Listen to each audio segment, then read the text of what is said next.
good stuff. Hey, what would you do if you won the lottery? I'm pretty sure I've asked this question before, but maybe you would buy a watch. Beep. Maybe you would buy a new car. Beep. Maybe you'd even buy a house. Beep.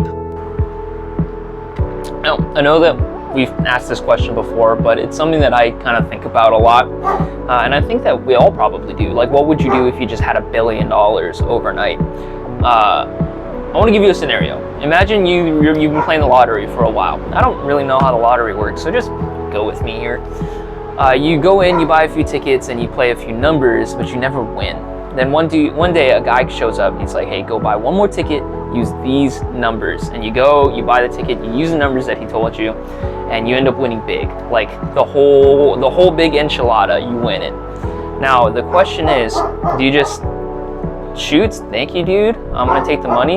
You're like, there's something about this guy, I'm gonna follow him. Today we're gonna be talking about a story of something that kind of similar that happened in Luke chapter 5. So there's this guy named Simon, okay? And he's a fisherman. He comes in after a long night of fishing with no fish, which, relatable.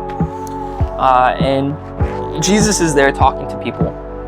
And Jesus tells the dude, hey, go out to the deep, cast your net, and pull it up. And Simon's like, okay. So he goes and he pulls in like a literal boatload of fish. Now this is basically him winning the lottery. He's a fisherman, so he sells fish. And so having like a boatload is him like making a ton of money. He goes in and he realizes this dude ain't just lucky. There's something about him. He's the guy that his people have been waiting for, the Messiah, the Son of God. And he falls down, he says, you know what? I'm a sinner, I'm not worthy. Go away from me because you're holy and I'm not. And Jesus basically says, nah dude, don't worry about that.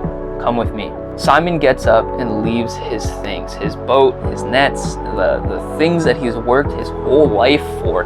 And he didn't just leave his boat as like a hobby. He wasn't like a hobby fisherman. He left behind his whole livelihood, his whole like life basically, to go and follow Jesus. Like when we talk about following Jesus, it's not because we're gonna make a ton of money or because like you're gonna catch all the fish that you want, though. Please, Lord. I've seen what you can do for others. Like, I know that we all want to be successful.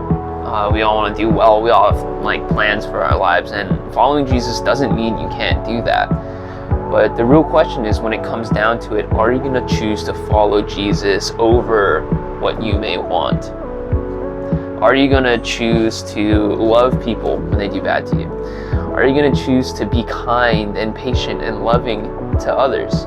Are you going to put other people before yourself? Are you going to follow Jesus? Choice is yours.